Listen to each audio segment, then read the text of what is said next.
Pelicans on a back-to-back. Take down Detroit 125-116. Let's talk about it. First took away. That's the best. Get your money's worth. Presented to you by the Birdsall Law Firm, the official injury lawyers of Pro Pels Talk, located at 918 Poydras Street by the Superdome. Give them a call at 504-523-5413 if you or someone you know has been involved in an accident. Birdsall Law Firm, the official injury lawyers of Pro Pels Talk. Chris, Chaz, Lito, and Ross joining tonight. Lito is in the building tonight. Let's start with you. Let's just start with CJ McCollum again, gutting it out, not 100%, playing hard, being a veteran leader. I know, I see the looks. I don't care. Lito, give it. Oh, I caught myself there. 33 points for CJ. Lito, what'd you see from him tonight? Yo. Hey, shout out to you for you. You don't sound 100%, but you know what? You showed up. You're here tonight, so I appreciate you. I'm here for my teammates, man. That's good. That's good stuff. Man, CJ was a bucket first and foremost. Like he was given. It didn't matter who it was, whoever, whatever Detroit player was on him. Cade, Jaden, he caused Jaden Ivey some fucking problems. Jaden Ivey was pissed. He couldn't do nothing with him. And then on the other side, Herb had him in fucking Angola, but we talking about CJ right now. CJ was incredible. CJ looks like he's an all-star form at this current moment. Like CJ's been playing like the best player on this team for the stretch of games. He is, as I tweeted earlier, the best trade in Pelicans history. And yeah, Chris. Yeah, motherfucker. Yeah. Oh, coming in hot tonight. Coming in. Yeah. He used the God. I can't even say what I want to say to that, but I I'll text you. Go ahead. CJ is bro, like he a bucket, man. He a problem. Like I don't even understand, what you do. Like you know who's out, and CJ just steps up and he made that shit like easy. He made winning plays. He made everybody winning plays. Go ahead. Okay, I'll go. Chaz, he's in the first half, 9-13 from the field. I don't know how many 3-pointers. I don't have it right here in my notes, but 25 points. I mean, CJ once again showed up tonight, the veteran leader of this team. What you saw tonight from CJ, you saw a person with an incredibly high IQ at the right time. When the jumper wasn't fault. First of all, the process and brand of basketball this team has played the last 3 games, I don't know what's different, but the process and brand of basketball that this team is playing right now is a lot different, right? Even with some of the shots that CJ didn't hit, they were good decisions. Got into the mid-range, was able to manipulate defenders, initiate contact when he had opponents in the air. A lot of really good up and under moves, scoop layups, really good English off the glass, good facilitating in the half court. I just thought CJ just an incredible display of leadership, slipped and had a nasty fall in the fourth. I don't know what the hell that was about.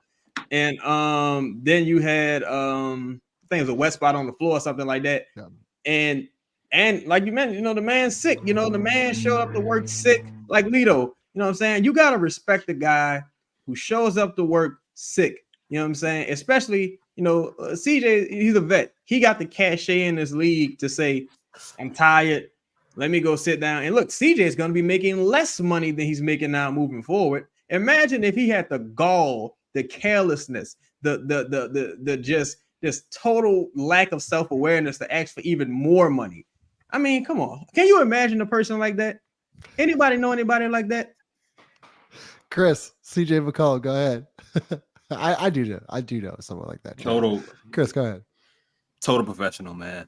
Total professional. Not like, look, man, it's not like CJ's not in his 20s anymore. And we all talk in the offseason about people that had things to prove.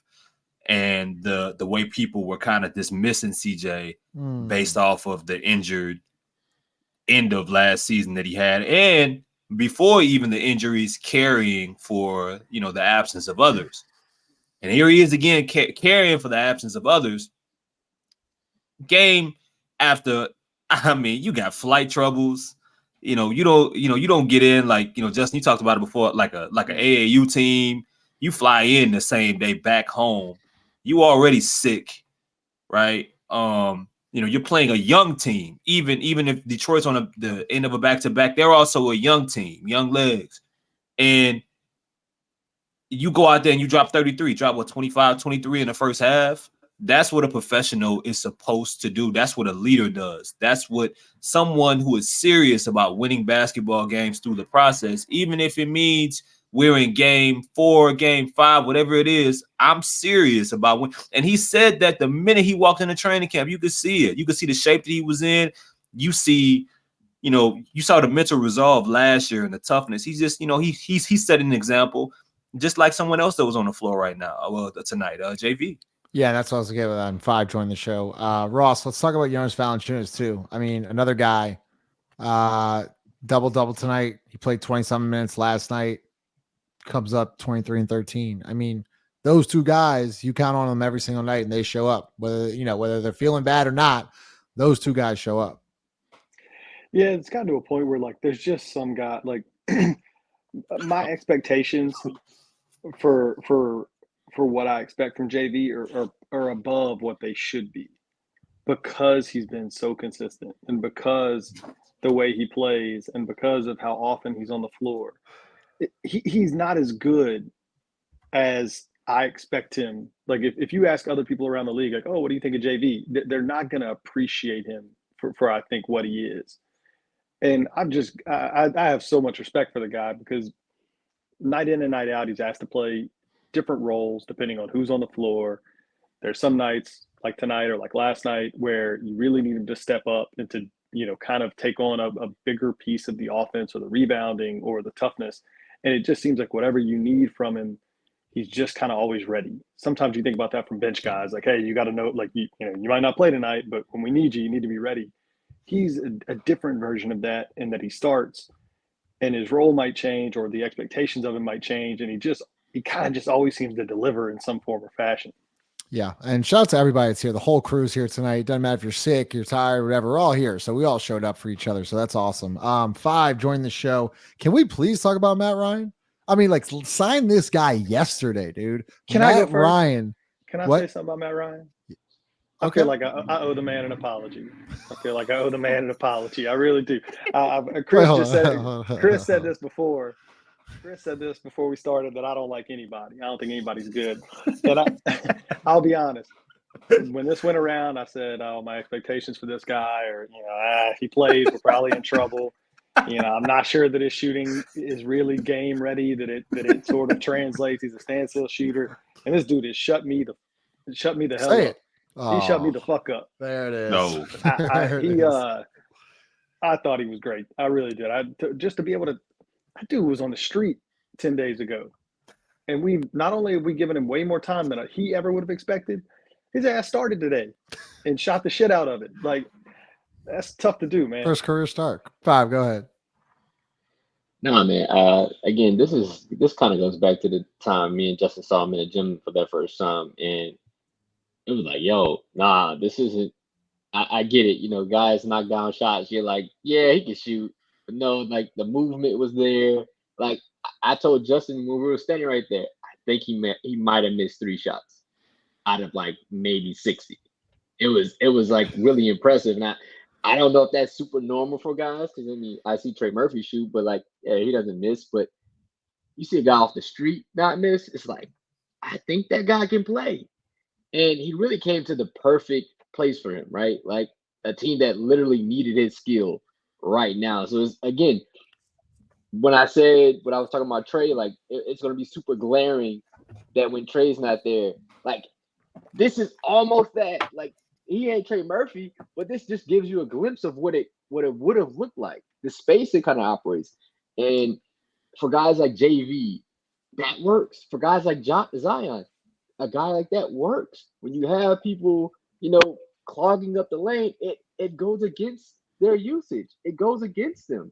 So putting the right talent around him, and shout out to Matt Ryan for being ready. Dude played 30 minutes. Like it's kind of crazy that 35. 35 minutes. What? How many minutes in an NBA game? What, 48? Like that's crazy to think about. You weren't even on an NBA team. You got cut for some reason. The Timberwolves let you go. we didn't know why. Hence why probably Ross said they're like, well, there got to be some kind of deficiency about this dude. He can't play defense. Can he rebound? Well, I don't know really what it is. I can't really tell you what he's like bad at. I know he can play basketball for sure. Can I add a quick point ahead, to Chaz. Matt Ryan? Yeah, Respect to Jordan Hawkins, respect to him and his effort on the boards and everything he does. But this is why you don't draft specialists. Because you can get a guy like Matt Ryan off the street. They always available. And it's because look, you see with the Miami Heat, they just happen to find these guys. Lakers just really good at finding these guys. Dale Demps was a master at finding guys like this. Roger Mason Jr., Anthony Morrow, just they're just easy to find guys like these. So it's just like it's water under the bridge because Jordan Hawkins is proving himself to be much more than just a specialist at this point. Because that shot ain't falling. But I will say this is why a lot of people had such an issue with you taking a specialist or quote unquote specialist at 14. Yeah. Both good points. Well, let's talk about the guy you were just talking about, Chaz. We'll go with Lito. Jordan Hawkins struggled a little bit tonight. I want you to talk about Matt too, Lito, but it's just we were in the group chat and we were texting about, Jordan Hawkins has to hit these open shots when we talked about being rookie and fast paced and things like that. The looks though that he is getting and it's being generated for him are wide open. And you got to think eventually those are going to start falling because he can shoot. I'm not concerned at all. The process, and I get it. When you look at the box score, you see 1 for 7 from the field, 1 for 5 for 3. I understand that, but when I'm looking at the game, I'm seeing him pick up on and do nuanced stuff that he won't get a point for. I see the movement. I see him. He's talking. He's pointing. We score. He comes down on defense, and he's the one who set up our defense. He was telling guys where to be. I really feel like when you for a young guy, a rookie at that, to come into a game with a CJ McCollum, a Jonas, a Larry on the court, and be like, "Hey, you go over." You know what I'm saying? Like that takes it takes some cojones. Like you really got to respect the situation. You asked me about Matt Ryan also. Yeah. Matt shot the leather off that motherfucker. Matt is unconscious. He does not. Him and Jordan suffer from the same disease. They suffer from delusion. They don't believe that. Yo, I saw Matt. I think Matt at one point he missed like 3 in a row, and then he got into this move for whatever reason. Instead of just shooting the ball, he was putting it down. He was traveling, or either he was stepping out of bounds. And then the next time he got it, he was just like, you know what? Fuck it. I'm just gonna shoot it. And then like he just makes it. Like the thing with shooters is their memory has to be terrible because the last shot don't matter. It's always on to the next shot. Mm-hmm. And I'm about to get to 5 here in a second, Chris. But the two that have similar things with Matt Ryan, Jordan Hawkins, they don't stop moving. Those guys just continuously move. Chris, before I want to get to 5, but I want to go back to Jordan Hawkins for a second, because you in your live, someone had asked a question about the UConn basketball program. The guy Jordan Hawkins, he makes winning plays because he's part of a winning culture already in college. And so I think winning a national championship, going through that March Madness run that they went through has really helped them here in the NBA. But 5 said one to chime in on Hawkins. So go ahead, 5. I think this is, him, having dead legs after his real first road trip, right? Like, he just, it's almost like playing AAU. That's what it looked like. Like they got here today and played a basketball game. And the young kid that wasn't used to taking, 19 shots, got off that flight and was like, yeah, because he uses a ton of his legs and his jumper, and everything was short. Yeah, everything was short. So you're like, all right, I can see how you ended up here. I can see how, you were short in your jumper and were kind of missing a lot because you just weren't there. You're not used to it. You would expect the other guys that are used to it, to fill the void, but you're putting that pressure on a young guy in Jordan Hawkins, and he should fail. Justin, before you move on, I to 5's point, right? The national championship game where Jordan hit pretty much the game winner coming off a curl and hit like almost a free throw line jumper. He literally did that shit tonight. He he took the same shot tonight. It just didn't go in. But dog, the process of it looks beautiful. He gets it. His feet were set. The release was perfect. Yeah, and Chaz has said multiple times his shots don't miss really bad. A lot of them rim in and out. Like they pop in and out. That's not crazy. You know what, Chris? I'm giving you Dyson. Okay, here you go. Here's your. Go ahead, take Dyson Daniels.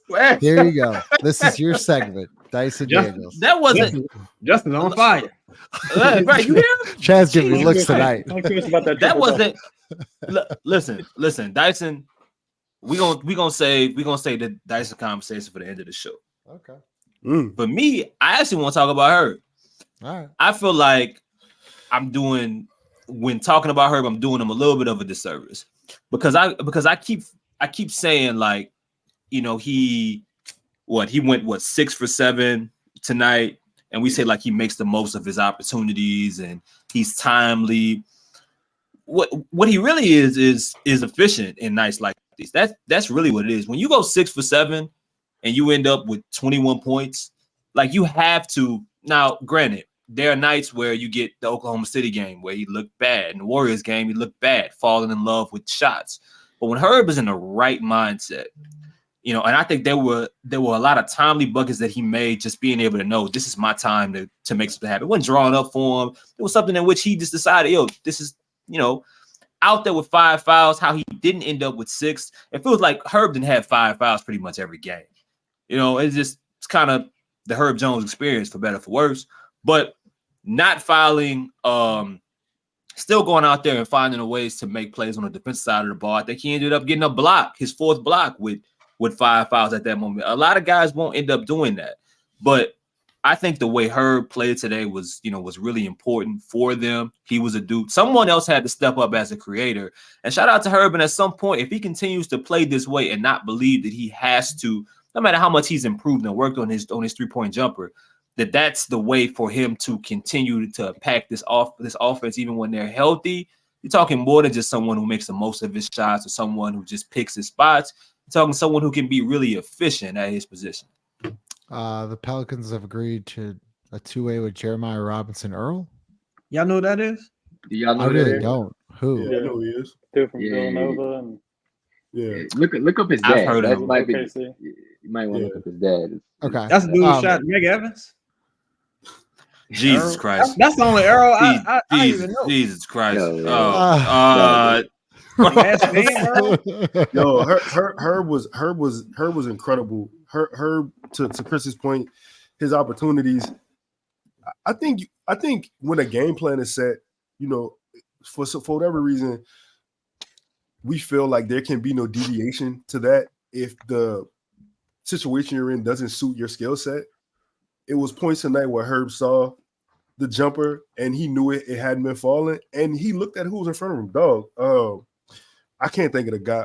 Joe Harris. Joe Harris was in front of Herb, and he looked at him like, I'm about to just take you to fucking like I'm about to go to the layup about this.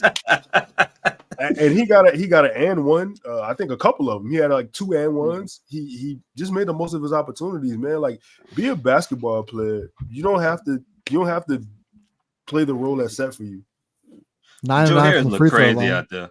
He did 9 of 9 from the free throw I line. didn't even know that was Joe Harris. I thought that was He looked crazy. He looked crazy out there. What the He fuck at the you end going of through?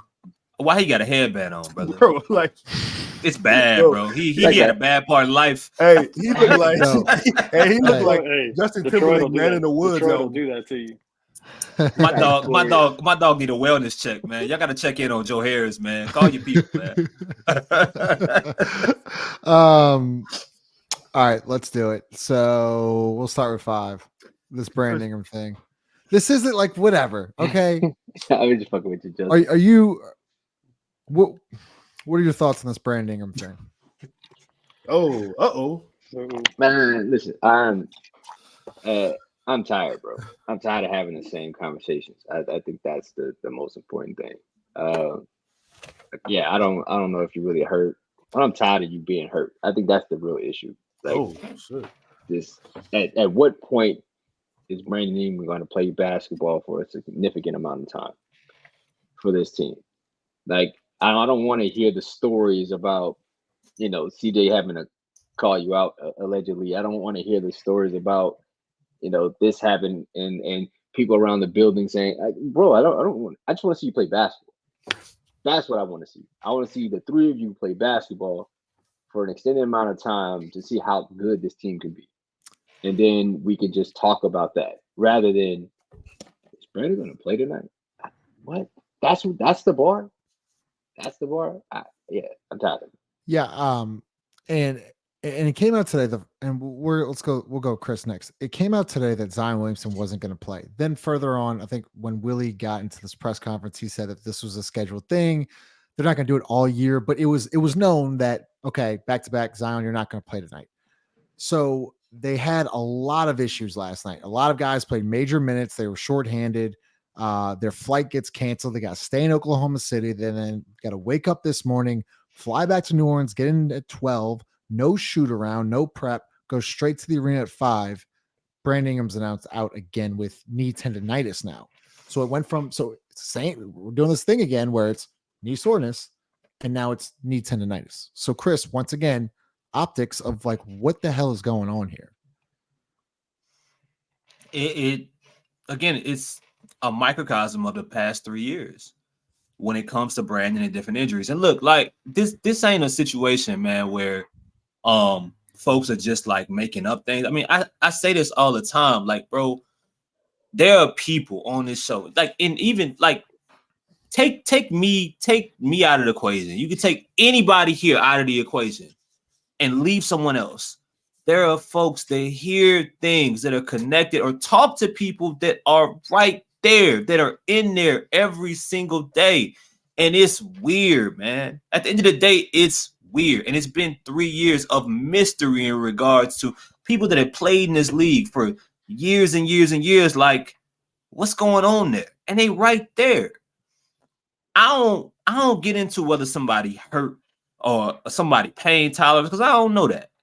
And I try to stay away from that. So even if you shout out to Kai 504, because he put this together in a way that I think makes it safe for everybody, in which he says either A, you will always hurt and you can't stay healthy, or B, you can't play when you are hurt. Not injured, when you're hurt. And we talked about this last year. It's just a recurring situation. No, I'm not asking somebody to go out there and make something worse, whatever ailment that they have, make it worse. I'm not asking them to make a fool of themselves and go and hurt the team by being out there. No, I'm asking for, in an 82 game season where everybody is playing hurt, bro. You got people that played injured last year. And there's things that's floating around that's saying, all right, well, he may not be, well, he's not injured. Okay, so if you're not injured, at least for the opposite, you want to shut everybody up, go out there for 10 minutes. Go out there for 5 minutes. Just give it a go for your people, for your team as a leader. Not for, I understand this game, it's game 5, so on and so forth, but go out there, bro. Your team they flew in the morning of the game after a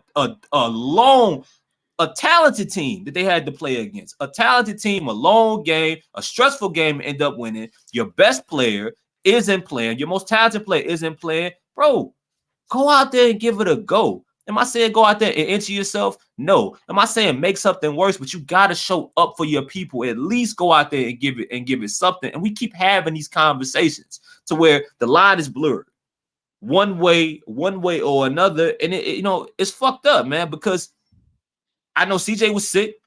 I know CJ was throwing up in the hallway. I know Larry Nance last year was out there playing with a separated shoulder. I know Larry Nance is out there with a sprained ankle. We know with CJ, and they ain't the only people. Everybody hurt, dog.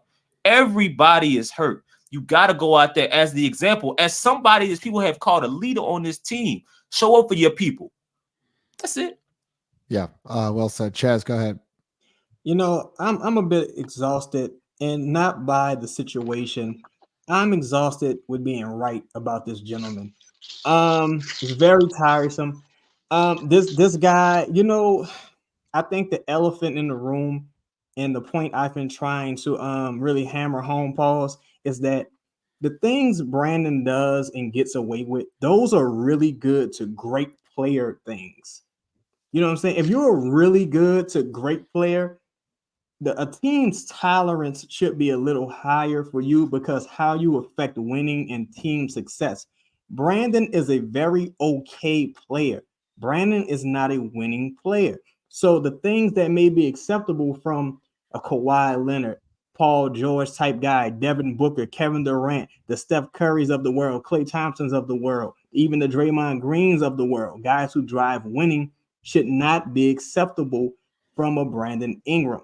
Now, I don't know what Brandon and Griff's relationship is, but if I had to bet money, I would say Griff is probably one of the only people that believe in Brandon Ingram because look at Brandon's contemporaries. Devin Booker was out. He had whatever injury he had. He's back tonight. They're getting whooped by the Spurs, but motherfucker showing up to work. You know what I'm saying? He's here.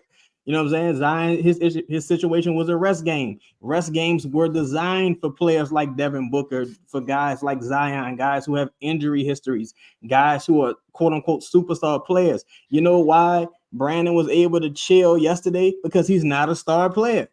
Because or today rather, that tendonitis designation sure is convenient when you plan on resting Zion as well. But that's a very convenient designation. If you look at what Willie Green said today, Willie Green don't know what's going on. Yet again, Brandon's hanging this guy out to dry, hanging this coach out to dry. Because where's all the what's up? You got cleared.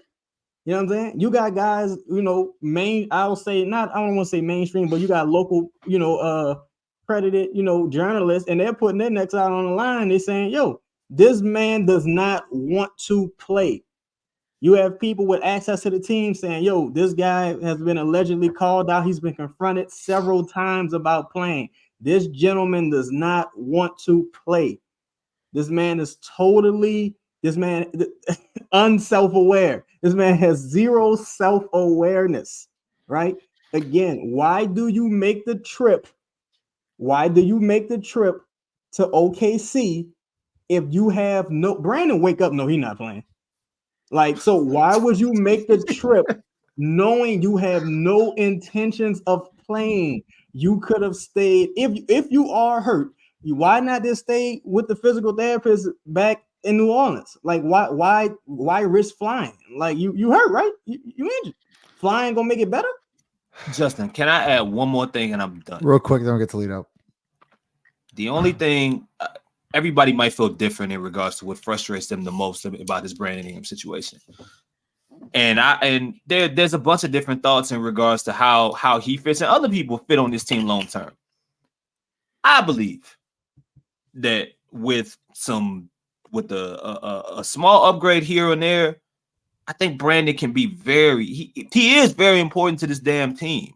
I think to beat good basketball teams, really good basketball teams, you need an option like Brandon Ingram on this team. You need it. You absolutely need it. And that is what's really frustrating. And not just from that element. These dudes don't even know how to play basketball with each other. So every game matters. You need data. So whether it's early in the season, late in the season, you can't take it for granted because you don't know when the next person gonna go out. You gotta show up for these people, man, because even if it's for data or what it means for the team, period, against good basketball teams, Brandon, to me, I think he matters, man. And the fact that we keep talking about this shit, 3 years going on now, it's tough, man.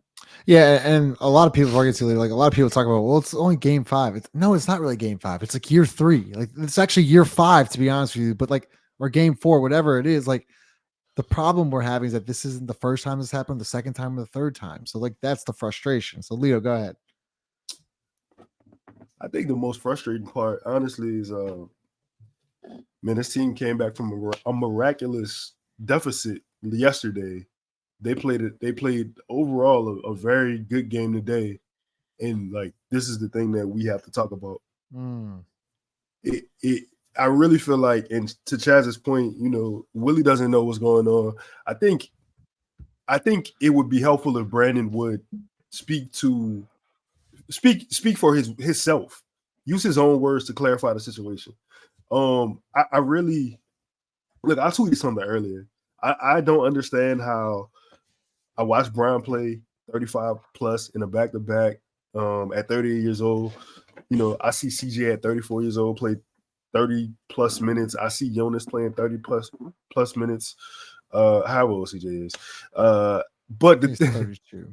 32. I'm sorry. Yeah. I mean the age, dog. The thing is like I genuinely don't understand. To Chaz's point, also, if you're not injured, I don't understand you not playing. We all hurt. Like we all hurt, dog. Like if you I get it, it's 5 games in. Yeah, the body starts to hurt around 4 or 5 games. Like it I saw Herb was guarding Cade tonight, and he took an elbow to the chest, and he still finished the possession. And after we got the rebound, he finally rested and took a breath. Bro, you sometimes you just gotta fight through some shit. Like it's not gonna go through, and this is not. I'm not even referencing Brandon or Zion. When I say this, I'm just saying this in general in a vacuum. I don't understand having the potential to be whatever greatness you have and squandering it by not having the mentality to get to whatever level you need. I watched a video today about Shaq and Kobe. And it really was inspiring. Shout out to Chaz. It really was inspiring when you listen. Huh?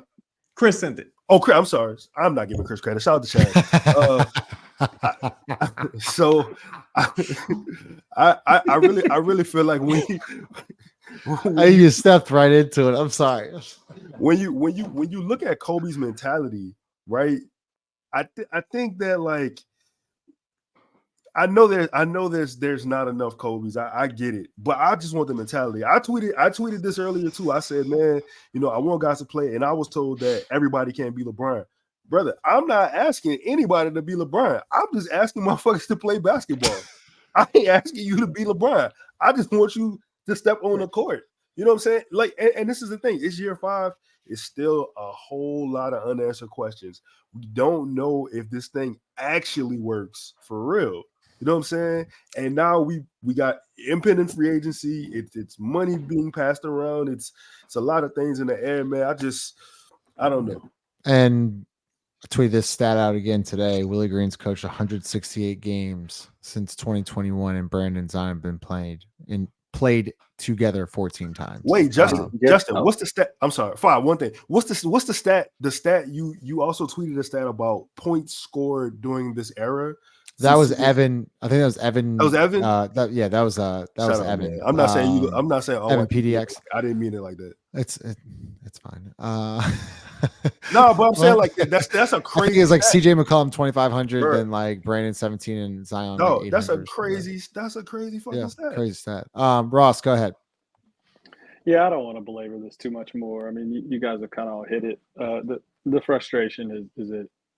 I mean, it's past the boiling point for me. It's time for the entire organization to look at themselves, the folks making decisions, and decide who needs to be here and who doesn't, who wants to be here and who doesn't, right?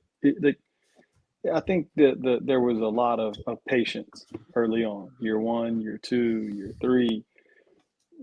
There's no more time for patience. There just isn't. There's a window, and it windows in the NBA just open and close quick, and you reach into contracts, guys get frustrated, free agency, draft, whatever. Like you just got to decide whether both Brandon and the team, like, do you want to be here? Like, do you want to be here and be part of building something potentially special? I think they're we hadn't won a damn thing. Most wins. I mean, we ain't got a playoff. We ain't even made a playoff series. Phoenix. Yeah. Phoenix. I'm sorry. Phoenix. I'm sorry. I mean, we hadn't made a first round playoff. We hadn't been a top 16. So yeah, okay.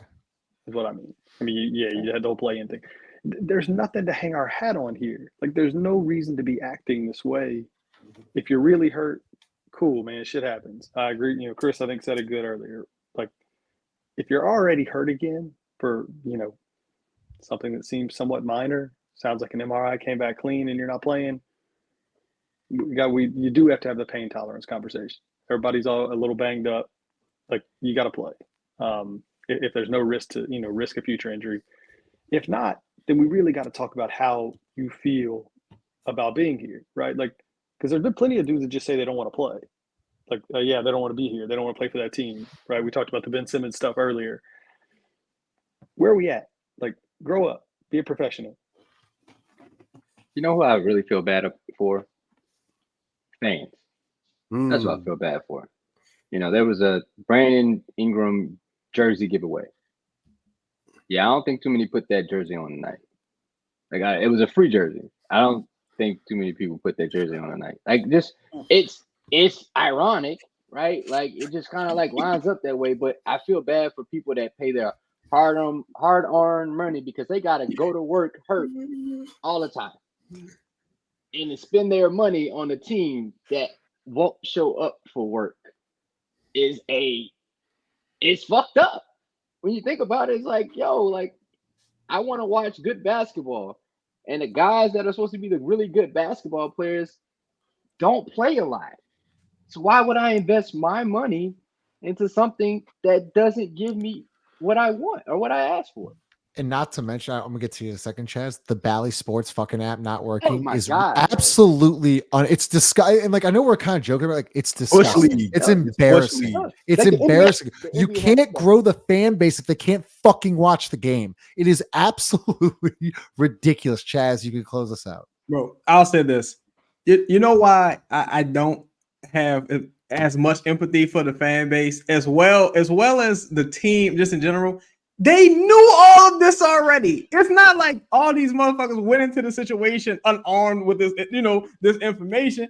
Like, think about how tone deaf you have to be giving out Brandon Ingram memorabilia at this stage in the game. Like, everything should be Herb right now. Herb memorabilia. Like, that's all. Like, like, think about the level of self-awareness this organization has to have to be like, yo, y'all can't watch the game on Bally's? Well, guess what? We just extended it. Like, it's from the top down. I said this right on media day. This man, yo, what's your aspirations for this year?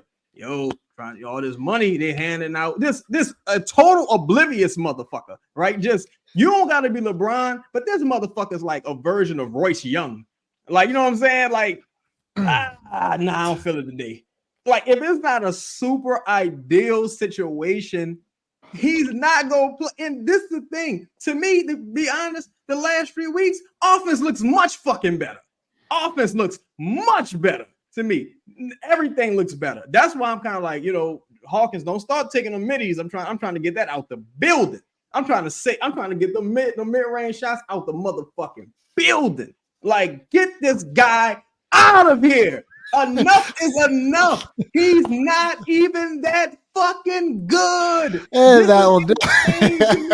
He's not even. No, the chances of if this man played the next 5 years, if Ben Simmons don't touch a fucking basketball, Brandon will never make as many all NBA teams. He's never going to be an all defensive player. He's going to be a fringe all-star. Every motherfucker got to get hurt, suspended, caught with drugs and guns. Everybody got to be 1 foot out the league for Brandon to get any type of accolades in the NBA. The man he's like 1 for 13 from the fucking 3-point this season. Motherfucker's terrible. He's not that good. There's no way he put up with this. There's no way a respectable organization puts up with this. Let's get to Lito. Let's get to Lito. Let's close it out. Justin, we ain't really talk JV, dog. Oh yeah, JV was incredible. You got 1 minute. That's crazy. Chaz went on this super rant. Yeah. Let's talk about the dudes who played. We just did. We just talked about Brandon. We just talked about Brandon. You just did. We talked longer than he played in about 4 fucking games. Let's talk about JV. The incredible JV. I think, man, bro. Get the guy involved, man. It's such a difference. You saw this last game also, like, when you cut the bullshit and stop making him I don't even know, man. Like, you treated the man like a pariah last year, and then you come back this season and you keep him on the team when you obviously should have moved him. But all he does is, when his number is called, is produce. He gets double doubles. he's been playing solid defense, regardless of what anybody has to say. He's been playing really solid defense. He was attacking Jalen during the night. He was fucking, bro. He was going, pause. He was going at his body. Like he would. I said pause first. I said pause. Nah, brother. I'm just saying when you go on a post, like your posting it's not, you know what I'm saying? Like several blocks tonight too, right? Didn't he have 2 blocks? And that's the second game with big blocks. Yeah, 3 blocks. Good save, Chaz. Good save, because boy, he was boy. Hey man, he was falling, boy. He was attacking. Yeah. That's crazy. He was attacking. He He was attacking Jalen Duren, dog. That's all I'm saying. Like, comment, subscribe. We'll see y'all on Saturday. NBA fans, the wait is over. Basketball's back, and DraftKings Sportsbook, an official sports betting partner of the NBA, is celebrating with an unbeatable offer. New customers can score $200 instantly in bonus bets for throwing down $5 on the NBA. Win or lose, it doesn't matter. You'll start the season with an instant dub. Basketball's more fun when you're in on the action. Download the DraftKings Sportsbook app now and use code BOOT. New customers can get $200 in bonus bets instantly for betting just $5. Only on DraftKings Sportsbook with code BOOT. The crown is yours. Like, comment, subscribe. We'll see y'all Saturday. Attack this body.